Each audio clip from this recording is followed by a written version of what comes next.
जब हम लोग छोटे छोटे रहते हैं ना नसीम भाई, तो झगड़ा करते हैं मेरी अम्मा मेरी अम्मा। अगर कोई बड़ा भाई चिपक जाए पकड़ के और कहने लगे मजाक में मेरी अम्मा, तो छोटे दौड़ के चले जाते, नहीं तुम्हारी नहीं मेरी अम्मा। वही बेटे जब बड़े हो जाते तो माँ को धक्का मारते, तेरी अम्मा तेरी अम्मा। अब मेरी अम्मा का नहीं चला। ये हाल है हमारी कौम का। याद रखना, माँ बाप का चेहरा देख लो तो हज का सवाब, और बीवी का चेहरा लाली पाउडर लगा के देख लो तो लक्कड़ बाबा भी जाने का सवाब।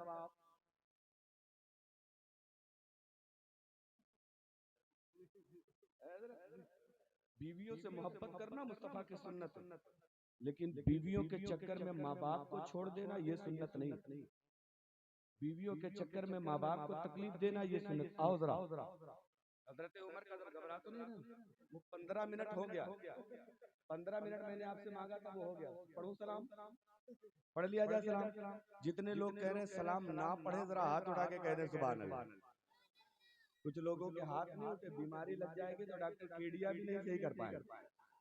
हाँ, जरा जोर से दोनों हाथों को माँ बाप के नाम पे जोर से उठा के कह दो सुभान अल्लाह। एक बार दादा दादी के नाम पे कह दो सुभान अल्लाह। एक बार नाना नानी के नाम पे कह दो सुभान अल्लाह। एक बार बीवी बच्चों के नाम पे कह दो सुभान अल्लाह।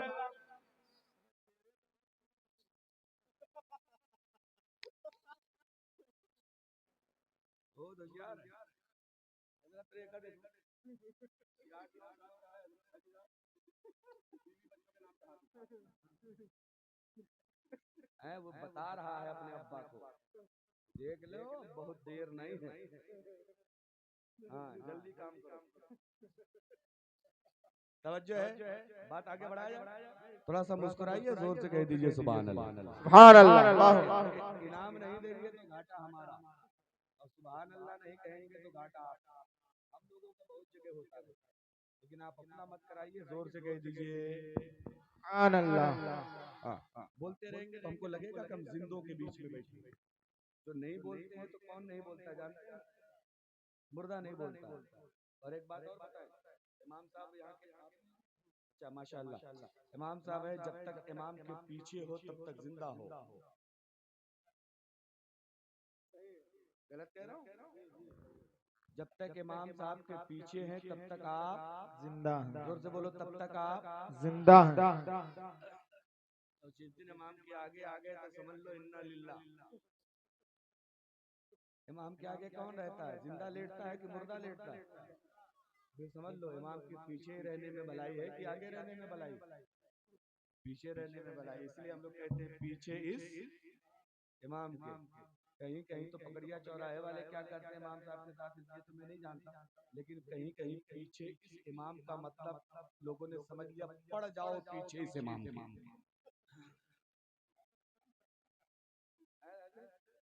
कहीं कहीं पीछे इस इमाम का उल्टा बोल दो, इस इमाम के पीछे पड़ जाओ। कोई कोई हाथ पैर धुल के पड़ता है, कहीं कहीं नहा धुल के पड़ जाता है। अल्लाह ताला हम लोगों को इमाम की कद्र करने की तौफीक अता फरमा। इमामत कोई छोटा मोटा काम नहीं। इस ठंड में जब आप कंबल से मुंह भी बाहर नहीं निकालते, एक एक रजाई की जगह डबल डबल रजाई ओढ़ के आप सोते हैं, इस ठंड में इमाम उठता है फजर के टाइम, उठ के ठंडे पानी से वजू करता है, और वजू करके सबसे पहले तुम्हारे कानों में अल्लाह का नाम पहुंचा देता है। ये कम एहसान है? ये कम एहसान है? ये बहुत बड़ी बात है। और एक बार नहीं, दिन भर में 5 बार ये काम करता है। 5 बार ये काम करता है। और तुम बताओ इमाम साहब के लिए क्या करते हो? महीने में जो 100 रुपया लगा होगा ना, वो भी 6-6 महीना बाद।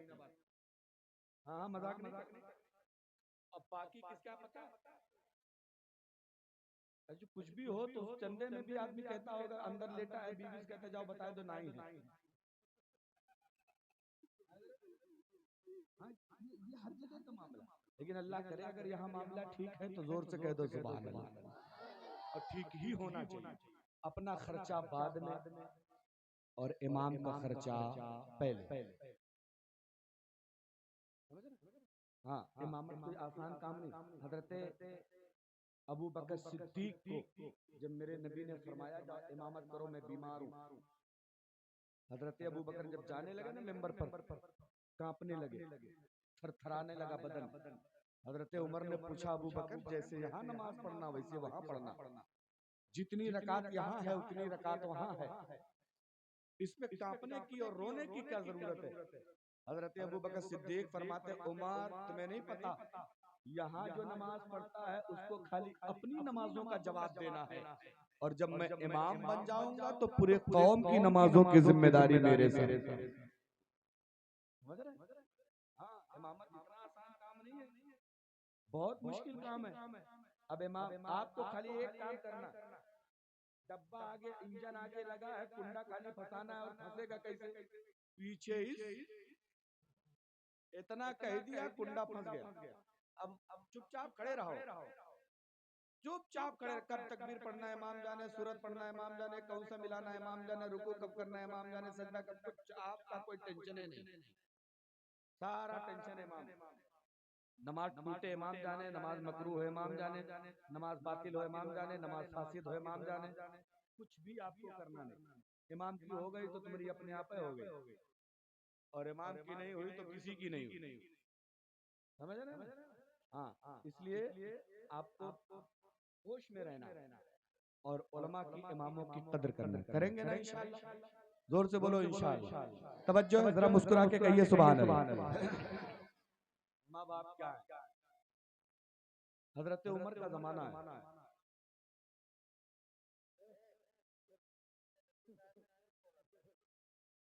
हजरत उमर का जमाना। एक बंदा अपनी माँ को बहुत मारता, माँ ने आके हजरत उमर से शिकायत कर दी, हुजूर अमीरुल मोमिनीन, ये मेरा बेटा मुझे बहुत तकलीफ देता है, बहुत मारता। हजरत उमर ने बुलाया और बुलाने के बाद कहा, इसके पेट पर पानी का एक थैला बांध दो, पेट के ऊपर थोड़ा सा पानी का थैला बांध दो। साहबा ने पानी का थैला बांध दिया, उससे कहा चलो। थोड़ी दूर गया ना, मुंह के बल गिरने लगा, कहने लगा हजरत पानी थोड़ा कम कर दो। पानी कम कर दिया गया, घंटा 2 घंटा 3 घंटा इधर उधर घूमा, और घूमने के बाद आके हजरत उमर की बारगाह में हाथ जोड़ के कह रहा, हुजूर ये पानी बांधने की वजह से मेरे घुटने में दर्द है, कमर में दर्द हो गया, सर चकराने लगा, बिल्कुल मैं गिरा जा रहा हूँ, मुंह के बल गिर जाऊंगा, बहुत दर्द में हूँ, मेरा ये पानी हटा दीजिए। ओ पकड़िया चौराहे के मेरे भाइयों, ईमानदारी से सोचना हजरत उमर ने जुमला क्या कहा था नादान, थोड़ा सा पानी मैंने तेरे पेट के बाहर बांध दिया, जिसको लेके तू एक दिन नहीं चल पाया। जरा सोच, तेरी माँ तुझे पेट के अंदर लेके 9 महीना कैसे चलती, कैसे चलती थी माँ 9 महीना। इसलिए मेरे भाइयों, माँ की तकलीफ को समझो, माँ की इज्जत को समझो। मेरे नबी की सौतेली माँ है कौन, हजरत सौतेली ने रजाई माँ, दूध पिलाने वाली माँ है हजरत हलीमा।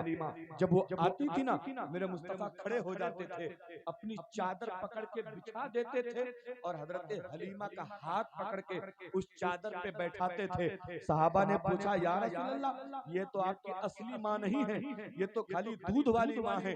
तो मेरे मुस्तफा फरमाते हैं, बताओ तो सही, जब दूध वाली माँ की इतनी इज्जत करनी चाहिए तो फिर असली माँ का कितना मकाम होगा, फिर असली माँ का कितना अदब करना जरूरी है। इसलिए ओ मेरे भाइयों, माओ का अदब करो। माँ की दुआ तुम्हें आसमान चीर के कबूलियत का मकाम दिला देती है, माँ की बद्दुआ तुम्हें तबाही के दहाने पे लाके खड़ी कर देती है। तुमने क्या समझ के रखा है, तुम कामयाब हो गए, तुम्हारी चौराहे पे दुकान हो गई तो तुम कामयाब हो, तुम्हारी नौकरी लग गई तो तुम कामयाब हो, तुमने 4 व्हीलर गाड़ी निकाल ली तो तुम कामयाब हो, तुम्हारे बैंक में 10-20 लाख रुपया जमा हो गया तो तुम कामयाब हो। नहीं, कामयाबी इसका नाम नहीं है। असली कामयाबी यह है कि तेरे माँ बाप तुझसे राजी हो जाए, असली कामयाबी यह है कि अल्लाह रसूल राजी हो जाए, अल्लाह रसूल राजी हो जाएंगे, माँ बाप राजी हो जाएंगे, तो सारी दुनिया राजी हो ना हो, बस यही काफी हो जाएगा, यही काफी हो जाएगा। आओ जरा एक छोटी सी बात बता के गुफ्तगू खत्म करते हैं। हजरत आमना है, हमारे तुम्हारे नबी की उम्र कितनी है, 6 साल की। माँ से प्यार कैसे किया जाता, आओ जरा। मेरे नबी माँ के पेट में 6 महीने के माँ के पेट में हुए तो वालिद का इंतकाल हो गया, हजरत अब्दुल्ला दुनिया से चले गए, और मेरे नबी 6 साल के हुए तो हजरत आमना चली गई। मेरे नबी 8 साल के हुए तो आपके दादा चले गए। तवज्जो करना, कितना दर्दनाक मंजर था। मेरे नबी की उम्र 6 साल। आज हमारा बच्चा बड़ा हो जाता है ना, बंबई, कलकत्ता, दिल्ली, सऊदी, दुबई जब कमाने के लिए जाता है, वहां से बीवी को रोज वीडियो कॉल करता है। लेकिन इतनी तौफीक नहीं होती, लाओ जरा माँ को कॉल करके उसकी खैरियत पूछ ले। बंबई से कमा के आता है तो बीवी से, बच्चों से पूछता है क्या लाना है तुम्हारे लिए, लेकिन बूढ़े बाप से इतना भी नहीं पूछता अब्बा आपके लिए क्या लाना है। माँ से इतना भी नहीं पूछता अम्मा तुम्हारे लिए क्या लाना है। एक बेटी, एक बहन उसकी दूसरे घर में गुर्बत की जिंदगी बिता रही है, लेकिन आने के बाद कभी उसके घर पे हाजिरी देने नहीं जाता। ये समझता है कि हम तो मालदार हैं, हमें जाने की जरूरत क्या है, हम तो बड़े अमीर हैं, हमें जाने की जरूरत क्या है। ओ मेरे भाइयों बहनों के यहाँ जाया करो, तुम्हारी रगों में जो खून है वही तुम्हारी बहन की रगों में खून है। आज जिस प्रॉपर्टी पे तुम नाच कर रहे हो, इस प्रॉपर्टी में बहन की हिस्सेदारी है, उस प्रॉपर्टी में बहन का हिस्सा है, लेकिन वो नहीं लेती है तो ये उसकी मेहरबानी है। वो बहन अपना हिस्सा नहीं मांगती है तो ये उसकी अपनी मेहरबानी है। आओ जरा तवज्जो करना, मेरे मुस्तफा मदीना शरीफ सफर करके गए अपनी माँ के साथ। कब गए? जब मदीने का पुराना नाम यसरब था। यसरब बीमारियों की जगह थी, मुसीबतों की जगह थी, परेशानियों की जगह थी। कोई भी जब वहां जाता तो बीमार पड़ जाता था। मेरे नबी अपनी माँ के साथ सफर करके मदीना गए थे, पुराना नाम यसरब है, यसरब गए थे। वापस आ रहे हैं, हजरत आमिना की तबीयत खराब हो गई। 3 लोगों का काफिला है, एक मेरे मुस्तफा है जिनकी उम्र 6 साल है, एक नबी की माँ हजरत आमिना है, तीसरे एक नौकरानी है जिसको उम्मे ऐमन कहा जाता है। ये 3 लोगों का काफिला है। रास्ते में मकाम अबवा है, मकाम अबवा पे हजरत आमिना की तबीयत खराब हो गई, और तबीयत इतनी खराब हो गई है, सर में इतना जोरदार दर्द है कि बिल्कुल चला नहीं जा रहा है।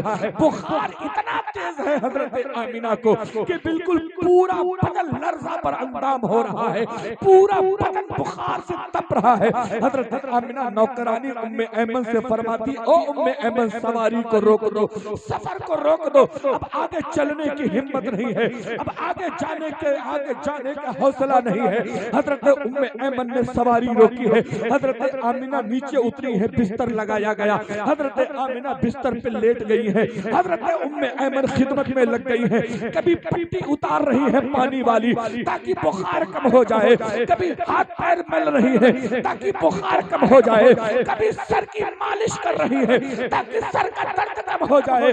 लेकिन बुखार है कि बढ़ता जा रहा है, सर का दर्द है कि बढ़ता जा रहा है। हजरत आमिना ने अपने बेटे को बुलाया है, हमारे तुम्हारे नबी को बुलाया है, प्यारे आका सल्लल्लाहु तआला अलैहि वसल्लम को पास में बैठाया है। बैठाने के बाद हजरत आमिना ने मोहब्बत से मेरे मुस्तफा के सर पे हाथ रखा है और कहा, बेटा मोहम्मद मेरा दुनिया से जाने का वक्त करीब है, मेरा दुनिया से जाने का टाइम आ गया है, तुम्हें दुनिया से जाने का वक्त मेरा करीब है। बेटा मोहम्मद याद रखो, अपनी इस नौकरानी के साथ मक्का चले जाना, अपनी इस नौकरानी के साथ दादा के पास चले जाना।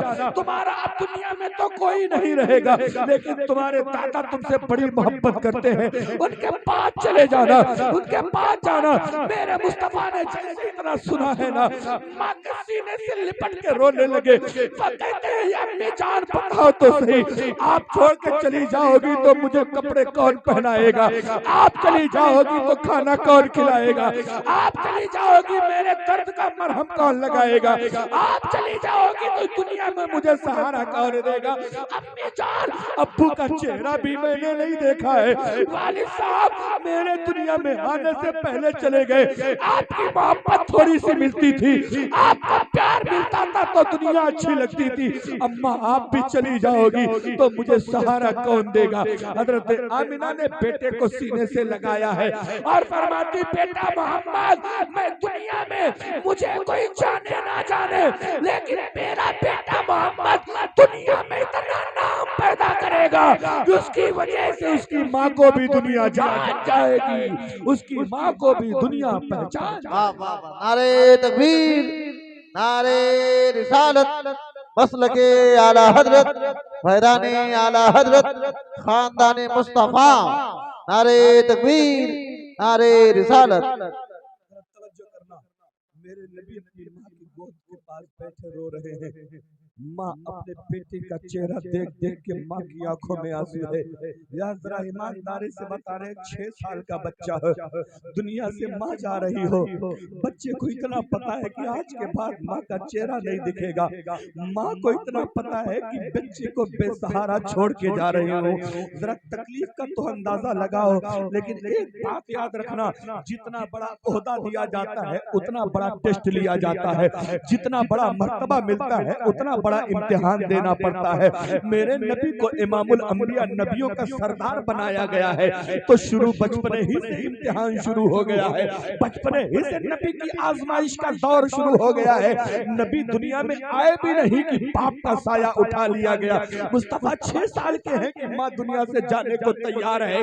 नबी 8 साल के हुए कि दादा ने साथ छोड़ दिया है।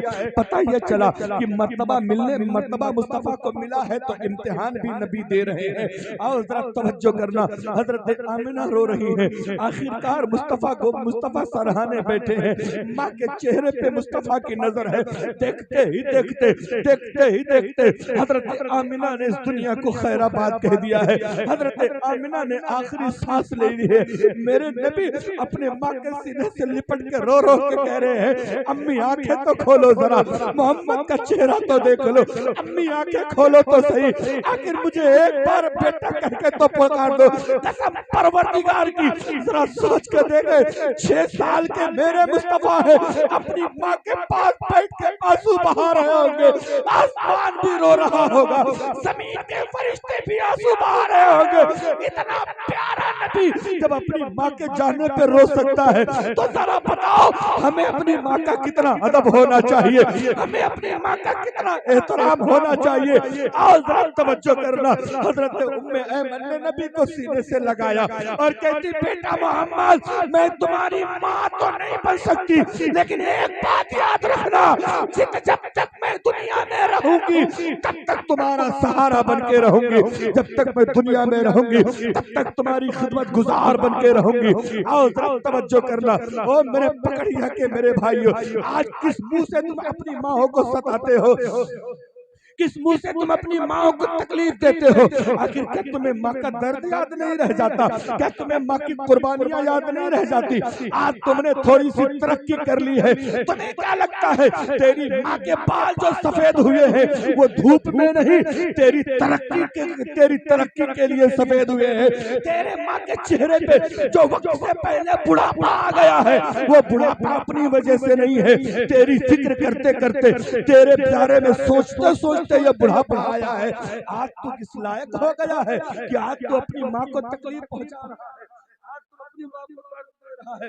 और जरा तवज्जो करना, हजरत उम्मे ऐमन ने कहा, बेटा मोहम्मद आओ चलो चलते हैं, आमिना की कब्र तैयार करते हैं। जरा सोच के देखो, 6 साल का छोटा सा बच्चा अपने नन्हे नन्हे हाथों से, वहाँ फावड़ा नहीं था, वहाँ कुदाल नहीं थी, वहाँ जमीन खोदने का कोई आला नहीं था, मेरे मुस्तफा अपने छोटे छोटे हाथों में नोकीले पत्थर उठा के कब्र की खुदाई कर रहे हैं। एक तरफ मेरे मुस्तफा अपनी माँ की कब्र को खोदते जा रहे हैं, दूसरे तरफ हमारे तुम्हारे पैगंबर की दोनों आंखें बरसती जा रही है, रोते जा रहे हैं, यादें माँ की यादें तड़पाती जा रही है। कब्र तैयार हो गई है। हजरत उम्मे ऐमन ने, उम्मे ऐमन ने अपने हाथों से सहारा दिया है, हमारे तुम्हारे पैगंबर ने अपने छोटे छोटे हाथों से अपनी अम्मी जान को कब्र में लिटाया है। जरा सोच के तो देखो, वहाँ सहारा देने वाले भी लोग नहीं थे, वहाँ तसल्ली देने वाले भी लोग नहीं थे, वहाँ हमें कुछ समझाने वाले लोग भी नहीं थे। एक मेरे मुस्तफा है, दूसरी नौकरानी है।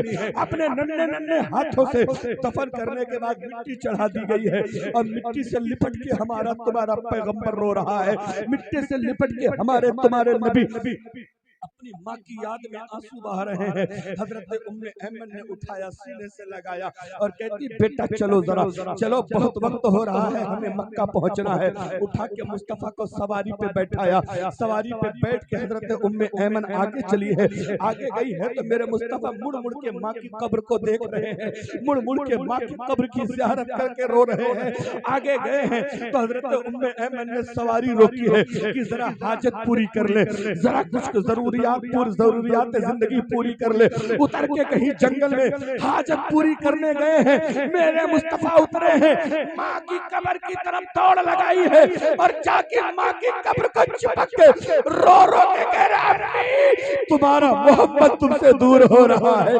अम्मी तुम्हारी कब्र तुमसे दूर, तुम्हारी कब्र हमसे दूर हो रही है। अम्मी बोलती क्यों नहीं हो, अम्मी अपने लाल को खिलाती क्यों नहीं हो, अम्मी अपने बेटे की तरफ देखते क्यों नहीं हो।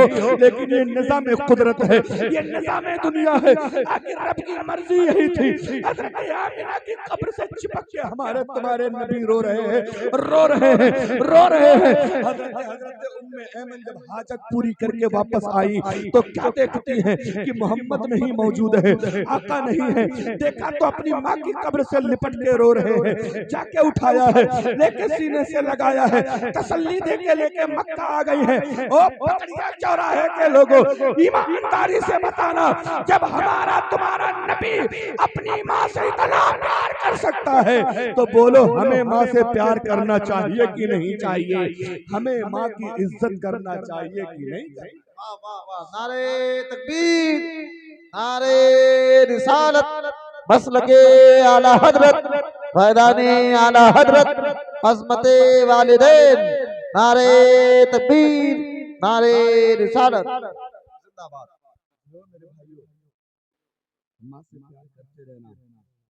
सच बताओ, दुनिया में तुम बीमार पड़ जाओ, कमाई खत्म हो जाए, बीवी लात मार के चली जाएगी, भाई तुमसे बंटवारा करके अलग हो जाएगा, बहन तुम्हारे करीब नहीं आएगी, तुम्हारे बदन में कीड़े पड़ जाएं, तुम्हारा बदन सड़ सड़ के गिरने लगे, पूरी दुनिया तुम्हारा साथ छोड़ देगी, लेकिन माँ तुम्हारा साथ कभी नहीं छोड़ेगी। लेकिन तुम इतने बेगैरत हो कि उसी दुनिया के लालच में तुमने माँ को छोड़ दिया। ये तुम्हारी दोस्ती कब तक, जब तक तुम्हारी जेब में दम है तब तक दोस्त तुम्हारे हैं, जब तक तुम्हारे पास पैसा है तब तक पड़ोसी तुम्हारे हैं, जब तक तुम भाई को तवज्जो से देख रहे हो तब तक भाई तुम्हारा है। लेकिन जिस दिन तुम्हारी जेब से पैसे खत्म हो जाएंगे ना, उस दिन तुम्हारा फोन उठाना बंद हो जाएगा, उस दिन कर्ज मांगने वाले तेरे सर पे सवार होकर अपना कर्जा मांगेंगे। लेकिन जरा माँ की बारगाह में आके तो देख, लाख तुमने माँ को सताया हो, लाख तकलीफें तूने माँ को दी हो, लेकिन एक बार जरा माँ से माफी मांग के देख ले, एक बार जरा माँ के सामने अपने आंसू के 2 कतरे गिरा के देख ले, अपने आंचल से तेरा आंसू पोछेगी और तुझे सीने से लगा के कहेगी बेटा कोई बात नहीं, तूने जो भी गलती की है मैंने उसे दिल से माफ फरमा दिया। याद रखो मेरे भाई, माँ की दुआ भी कबूल होती है, माँ की बद्दुआ भी कबूल होती है। और मैं अपनी माँ बहनों से गुजारिश करूंगा, बार बार बच्चों को बद्दुआ न दिया करो, ना जाने कब कबूलियत का टाइम हो तुम्हारी बद्दुआ कबूल हो जाए, ना जाने कब तुम्हारी जबान से निकली हुई बद्दुआ अल्लाह कबूल कर ले तो तुम्हारे बच्चे की जिंदगी बर्बाद हो जाएगी। आओ जरा, मुस्तफा का जमाना है, एक बेटा अपनी माँ को बहुत तकलीफ देता था, माँ की जबान से बद्दुआ निकल गई, अल्लाह करे तुझे मरते वक्त कलमा नसीब ना। माँ की जबान से बद्दुआ निकली, कबूल हो गई, माँ अलग रहने लगी, जंगलों में लकड़ियां तोड़कर वो करती थी, गुजर बसर कर रही थी। वो बेटा बीमार पड़ गया, मरने के करीब हो गया, लेकिन दम नहीं निकल रहा है, रूह नहीं निकल रही है, बहुत परेशान है लोग। बातें करो तो बातें अच्छी करता है, लेकिन जब लोग कहते कलमा पढ़ लो तो कलमा जबान से अदा ही नहीं होता है। कई दिन इसी हालत में गुजर गए। किसी ने जाके सरकार से बताया, या रसूल अल्लाह, मदीने में एक बंदा है जो नज़ा का वक्त चल रहा है, लेकिन उसकी रूह नहीं निकल रही, उसका दम नहीं निकल रहा है। नबी फरमाते चलो चल के देखे कौन है। पहुंच गए, उसके सराने खड़े होकर नबी ने उससे बात शुरू करी ना, तो बातें बड़ी अच्छी कर रहा है, नबी ने पूछा तो बातें तो अच्छी कर रहा है, कलमा क्यों नहीं पढ़ पा रहा है? वो कहता है या रसूल अल्लाह बहुत कोशिश करता हूँ कि कलमा पढ़ लूं, लेकिन जबान पे कलमा आता ही नहीं है। नबी समझ गए, पूछा तुम्हारी माँ कहाँ है? उसने बताया या रसूल अल्लाह माँ तो है लेकिन मुझसे मुझसे अलग रहती है। लोगों से मुस्तफा ने पूछा बताओ इसका रवैया अपनी माँ के साथ कैसा था? लोगों ने बताया या रसूल अल्लाह इतनी तकलीफ देता था उसी वजह से तो अलग रह रही है। नबी ने माँ को बुलाया और कहने लगे, मुस्तफा ने फरमाया बेटे को माफ कर दे, मरने का टाइम है, आखिरी वक्त है। लेकिन माँ का दिल इतना दुखा था ना, उसने माफ नहीं किया। नबी ने 3 बार कहा माफ कर दे। उसने कहा या रसूल अल्लाह सब कुछ तो कहिए, लेकिन इसको माफ करने के बारे में मत कहिए। मैं माफ नहीं करूंगी, मुझे बड़ी तकलीफ दी है, बहुत मारा पीटा है इसने मुझे। अब नबी फरमाते हैं सहाबियों लकड़ियां इकट्ठा करो, लकड़ियां जमा कर दी गई। नबी फरमाते हैं इसमें आग लगा दो, लकड़ियों में आग लगा दी गई। नबी फरमाते ये जो मर रहा है बंदा, इसको उठाओ, जिंदा इसी आग में डाल दो, जिंदा इसी दहकती आग में डाल दो। जैसी लोगों ने उसको पकड़ना चाहा कि लाओ इसको उठा के आग में डाल दे, माँ तड़प गई, कहती है या रसूल अल्लाह ये लकड़ियां आपने मेरे बच्चे के लिए मंगवाई थी? कहा हाँ उसी के लिए मंगवाई थी। ये इस आग में आप मेरे बेटे को जलाएंगे? नबी फरमाते ये तो दुनिया की आग है, अगर तूने इसे माफ नहीं किया तो इससे ज्यादा सख्त है जहन्नम की आग, तेरा बेटा जहन्नम की आग में जलाया जाएगा। माँ मुस्तफा के कदमों पे गिर गई और कहती है या रसूल अल्लाह एक माँ हूँ, दिल में ममता है, ममता, माँ ये कैसे बर्दाश्त कर सकती है उसके सामने उसके बेटे को आग में जलाया जाए? इसलिए या रसूल अल्लाह मैंने सच्चे दिल से अपने बेटे की सारी गलतियों को माफ कर दिया।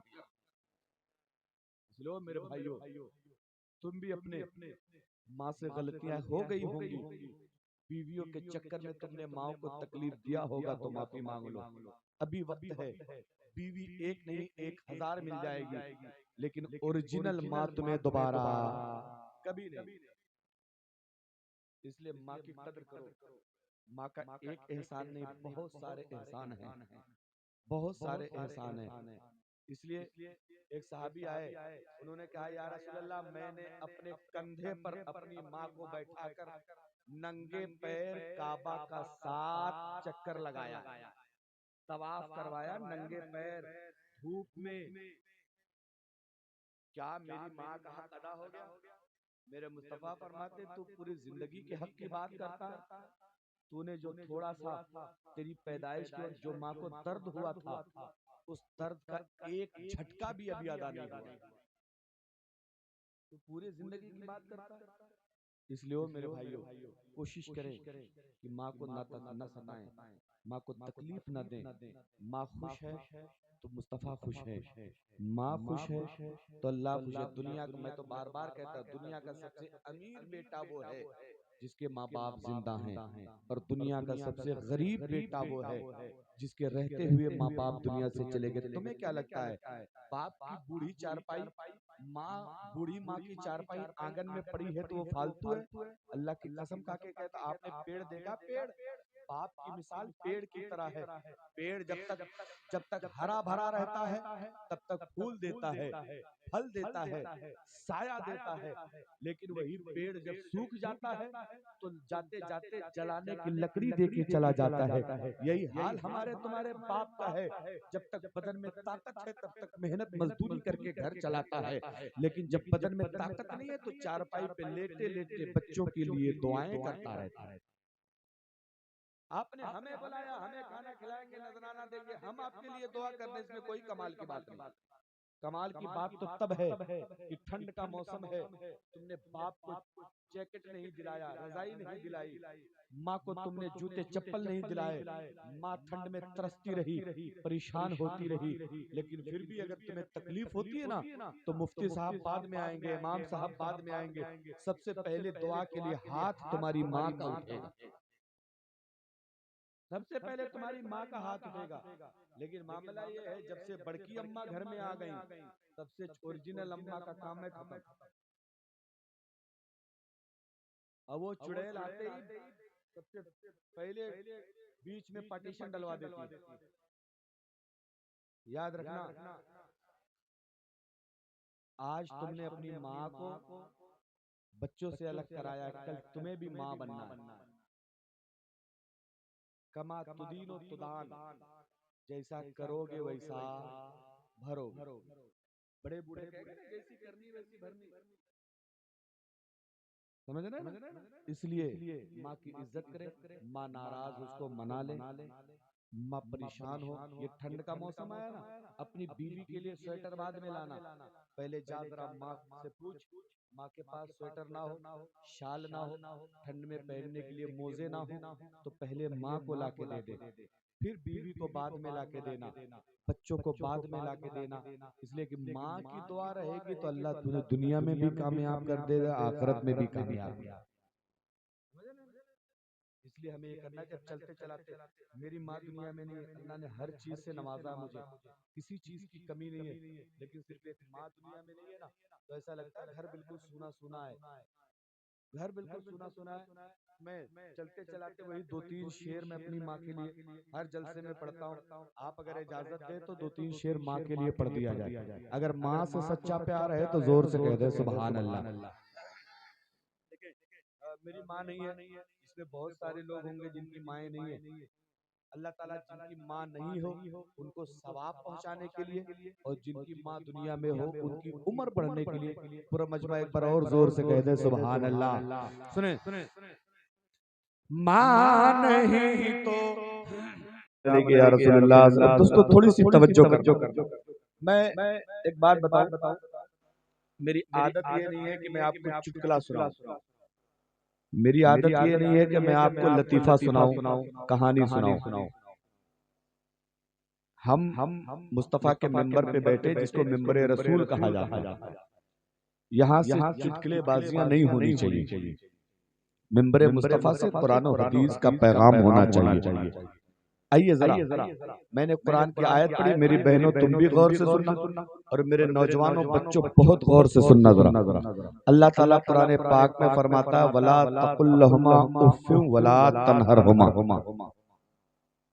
ऐ मेरे बंदो, तुम अपने माँ बाप को उफ तक मत कहो, और अपने माँ बाप को झिड़को नहीं, अपने माँ बाप को डांटो नहीं, अपने माँ बाप को सताओ मत, अपने माँ बाप को तकलीफ मत दो, अपने माँ बाप को मारो पीटो मत, अपने माँ बाप के सामने झिड़क कर बात न करो, अपने वालिदैन के सामने मोहब्बत से पेश आया करो, अपने माँ बाप के सामने नरम दिली से पेश आया करो, अपनी माँ बाप से बातें करो तो लहजा तुम्हारा नरम होना चाहिए, गुफ्तगू तुम्हारी आहिस्ता आहिस्ता होनी चाहिए। अल्लाह के नबी फरमाते हैं, अगर माँ बाप तुम्हारे काफिर हो काफिर, तुमने कलमा पढ़ लिया है, तुम मुसलमान हो गए हो, लेकिन माँ बाप अभी कुफ्र की हालत में है, तो उनका अदब भी तुम्हारे ऊपर जरूरी है, उनका अदब भी तुम्हारे ऊपर लाजिम है। यार ईमानदारी से बताना मेरे भाइयों, अल्लाह के नबी ने फरमाया है, अल जन्नतो तहता अक़दामिल उम्महात, जन्नत माँ के कदमों के नीचे है। अल्लाह ने ये, अल्लाह के नबी ने फरमाया जन्नत माँ के कदमों के नीचे है। आगे मुस्तफा फरमाते हैं, ये माँ बाप तुम्हारे लिए जन्नत भी है जहन्नम भी है, चाहो तो जन्नती बन जाओ, चाहो तो जहन्नमी बन जाओ। हमने सवाल किया, या रसूल अल्लाह, या तो चांद होगा या तो सूरज होगा, या तो रात होगी या तो दिन होगा, ऐसा नहीं हो सकता चांद भी हो और सूरज भी मौजूद हो, दोनों एक वक्त में नहीं मौजूद होते।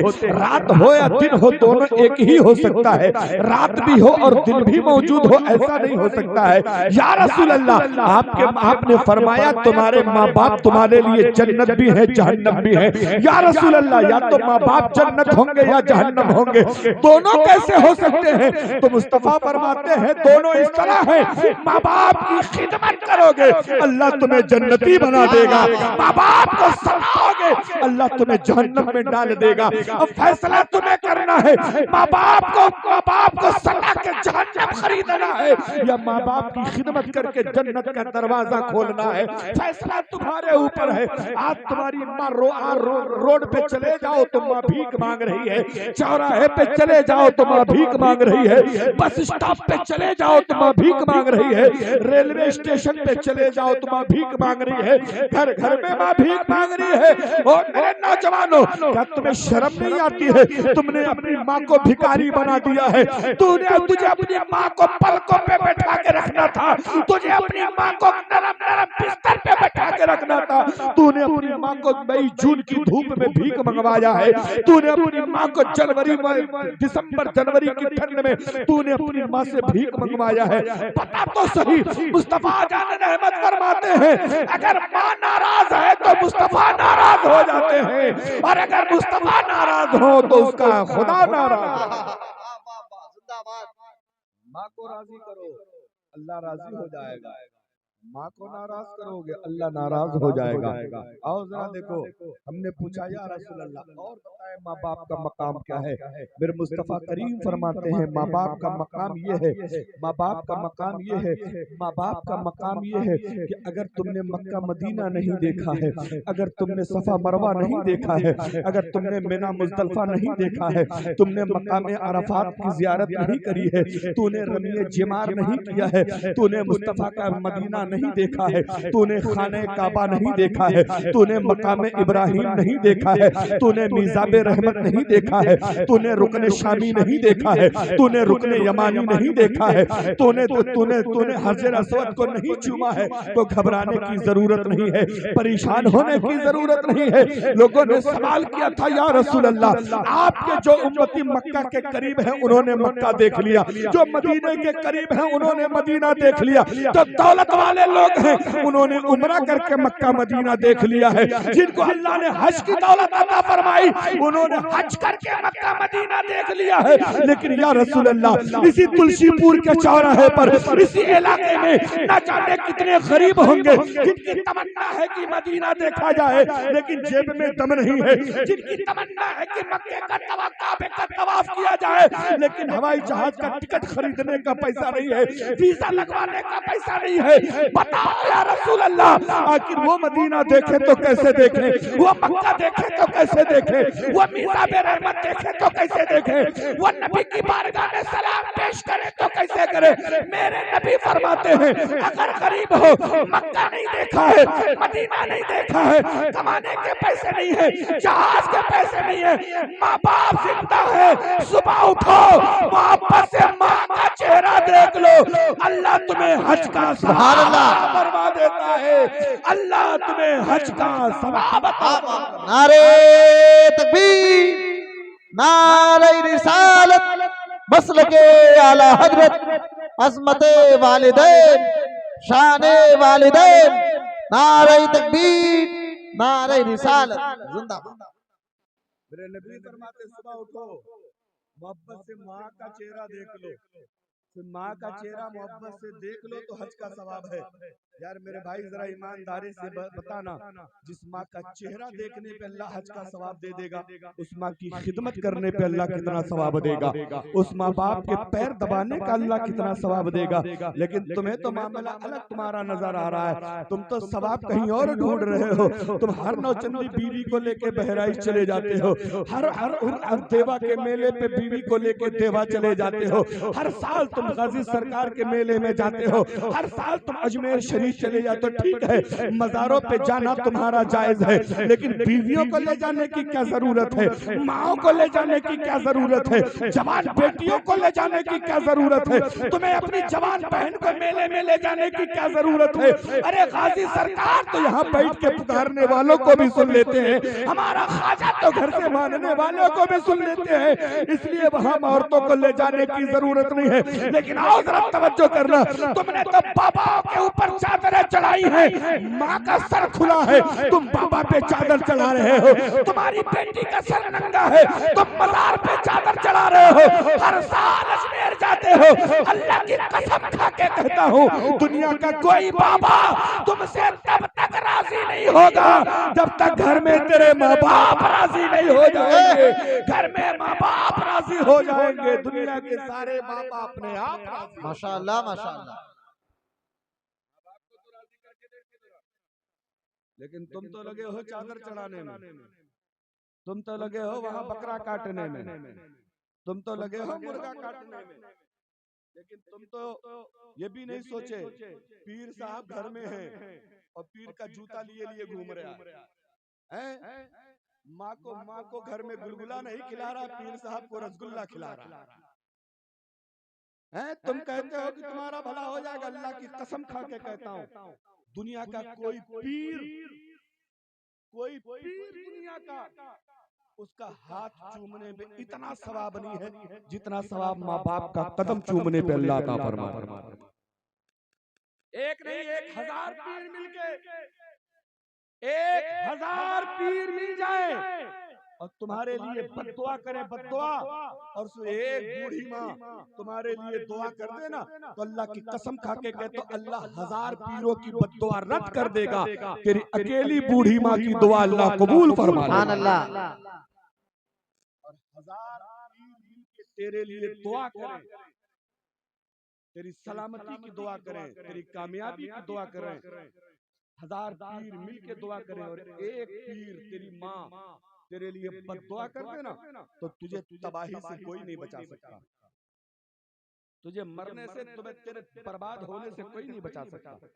इसलिए मेरे भाई अभी वक्त है, माँ को राजी कर लो, माँ को राजी कर लो, वरना अल्लाह की कसम खा के कहते हो ये ठंड का सीजन है हजरत, अभी ठंड की शुरुआत हुई है, अब थोड़ी सी ठंड तेजी पकड़ने लगी है। जरा चलो ना किसी बच्चे वाली माँ के पास चलते हैं। वो शाम को जब बिस्तर पे लेटती है ना, शाम को जब बिस्तर पे सोने के लिए जाती है तो पूरा बिस्तर सूखा करके सोती है, एक तरफ बच्चे को लेटाती है, दूसरे पहलू पे खुद लेट जाती है।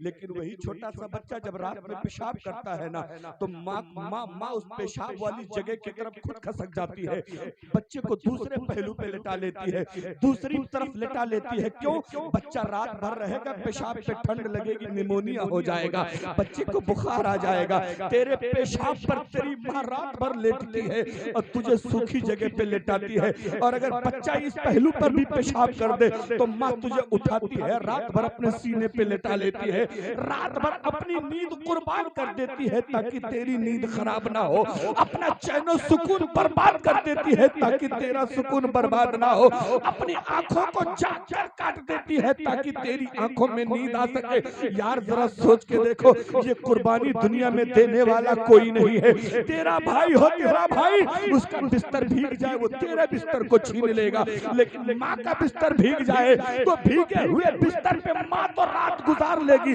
लेकिन अपने बच्चे की नींद में खलल नहीं पैदा करेगी, अपने बच्चे की नींद को बर्बाद नहीं करेगी। यार जो माँ इतनी कुर्बानी देना जानती है, हम उससे सही ढंग से बात नहीं करते, हम उससे अच्छे मुंह से बात नहीं करते हैं। आओ जरा तवज्जो करना, हमारी तुम्हारी हैसियत कितनी है, हमारी तुम्हारी औकात कितनी है। हम तो दुनिया में थे ही नहीं, ये माँ बाप की मेहरबानी और अल्लाह का करम है कि अल्लाह ने हमें उनके वसीले से दुनिया में भेजा है। माँ बाप की कोशिशों का नतीजा है कि हम और आप दुनिया में आए हैं। जब बच्चा माँ के पेट में आता है तो जरा एक बार माँ से पूछ के देखना, मेरे मुस्तफा फरमाते हैं बच्चे की पैदाइश पर माँ को जितना दर्द होता है उसका 1% दर्द अगर मर्द को हो जाए तो जिंदगी में कभी औरत के करीब नहीं जाएगा, जिंदगी में कभी औरत को हाथ नहीं लगाएगा।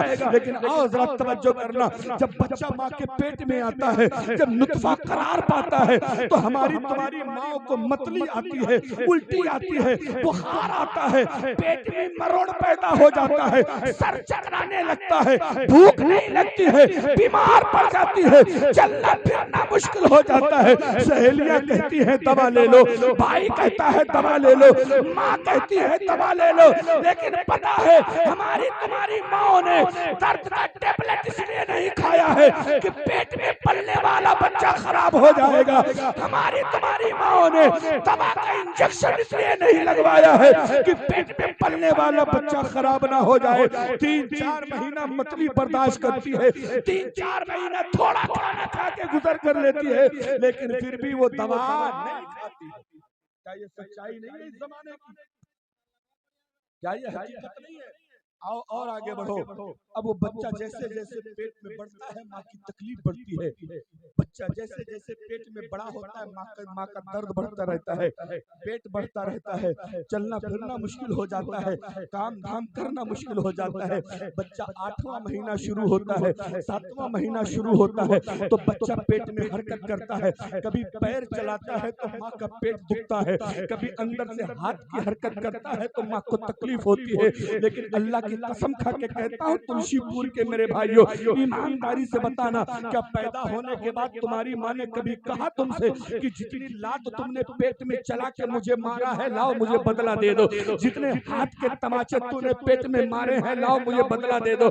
नहीं कहती है हमारी माँ। ये उसकी ममता है कि उसने हम पर ये मेहरबानी करी है, ये उसका एहसान है, उसने हमारे ऊपर ये मेहरबानी करी है। आओ जरा तवज्जो करना, नवा महीना चल रहा है, पेट पड़ चुका है, तकलीफ पड़ चुकी है, लेकिन इस परेशानी में खाना बनाती है, इस परेशानी में बर्तन मांजती है, इस परेशानी में झाड़ू लगाती है, इस परेशानी में बच्चों के कपड़े धुलती है, इस परेशानी में घर का सारा काम करती है। लेकिन आज तक तुमसे नहीं कहा कि तुमको पेट में लेके मैंने काम किया है, तुमको पेट में लेके मैंने ये काम किया है, तुमको पेट में लेके मैंने ये काम किया है। ओ मेरे भाई, ईमानदारी से बताना, जब नवा महीना आता है, बच्चे की पैदाइश का टाइम करीब आता है, माँ को दर्द के झटके आते हैं। मेरे मुस्तफा फरमाते हैं, माँ को पैदाइश के वक्त जो दर्द का झटका आता है, अगर बेटा पूरी जिंदगी खिदमत करता रहे, एक झटके का हक नहीं अदा कर सकता है, दर्द का एक झटके का हक नहीं अदा कर सकता है। ओ मेरी कौम के लोगों,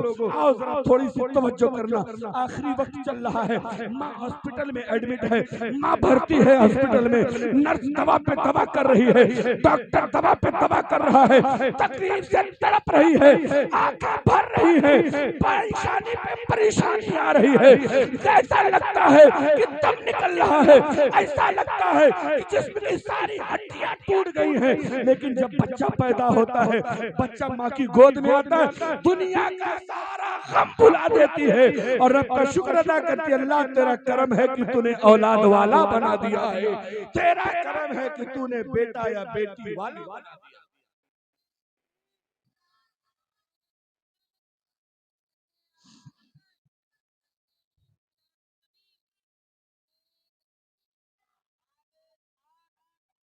लेकिन ईमानदारी से बताना, क्या कभी हमारी माँ ने उस दर्द का बदला मांगा हमसे? तुम इसी पकड़िया चौराहे पे किसी को एक तमाचा मार के देख लो, एक तमाचा मार के देखो, पलट के तुम्हें अगर 4 ना मारे तो मेरा नाम बदलना। तुम किसी को एक गाली दे के देख लो, पलट के तुझे 10 गाली ना दे तो कहना। लेकिन हमने अपनी माँ को पेट में कितनी लातें मारी, लेकिन क्या पैदा होने के बाद बच्चे को माँ ने कभी लात मारी? नहीं मारी। हमने माँ को कितना दर्द दिया है पेट में, लेकिन माँ ने पैदा होने के बाद हमें दर्द नहीं दिया, बल्कि अपना खून दूध की शक्ल में 2 से 2.5 साल हमको पिलाया। और वही बच्चा जब बड़ा हो जाता है ना, और अगर बेटी कुछ कर रही है, माँ ने पूछा बेटी क्या कर रही हो, तो डांट के कहती तुम क्या जान पाओ हम क्या कर रहे हैं। बेटे ने अगर हाई स्कूल इंटर कर लिया ना, बाप ने पूछा अब्बा आप क्या कर रहे हैं, अम्मा आप क्या कर रहे हैं, तो बेटा डांट के कहता है कि तुम पुराने जमाने के लोग हो, तुम क्या जान पाओगे हम क्या कर रहे हैं। ओ मेरे भाई, जरा अपना बचपना याद कर ले, जब हमें चीजों का नाम पता नहीं था, जब हम अपनी भूख नहीं बता पाते थे, जब हम अपनी प्यास नहीं बता पाते थे, जब हम अपनी तकलीफ नहीं बता पाते थे, हमारे चेहरे का रंग देख के माँ जान जाती थी बेटा कहना क्या चाहता है, हमारा होंठ देख के माँ समझ जाती थी बेटा मांग क्या रहा है। आज तुम बड़े हो गए हो तो तुमने ये कहना शुरू कर दिया है कि तुम क्या समझ पाओगी। ईमानदारी से याद रखना, जितना अपने बच्चों को माँ बाप समझते हैं, इतना दुनिया में कोई नहीं समझता, इतना दुनिया में। लेकिन वो आज के माँ बाप